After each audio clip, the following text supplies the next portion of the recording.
administration publique, lancement de la mission de contrôle des états de paix. Les dépenses de solde occupent une part non négligeable dans le budget de l'État.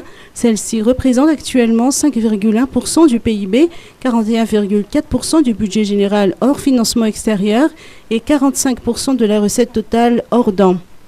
Compte tenu de cette importance, une bonne gestion de ces dépenses est de mise. Aussi, la Direction générale de la gestion financière du personnel de l'État a procédé depuis 2015 à l'assainissement de soldes et de pensions. L'objectif est que d'ici 2019, cette part dans le PIB soit réduite à 4,8%. En matière de soldes, 5 472 agents en situation irrégulière et 1 480 hauts employés de l'État qui ne sont plus en exercice ont été recensés.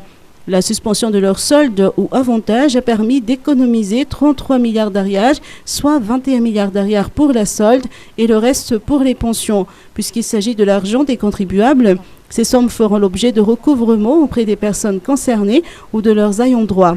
Ces actions devraient se poursuivre avec le contrôle des états de paix des agents de l'État au sein de tous les ministères et institutions payés par le budget général, dont le lancement a eu lieu ce jour dans le cadre d'un atelier qui s'est tenu à l'hôtel Carlton.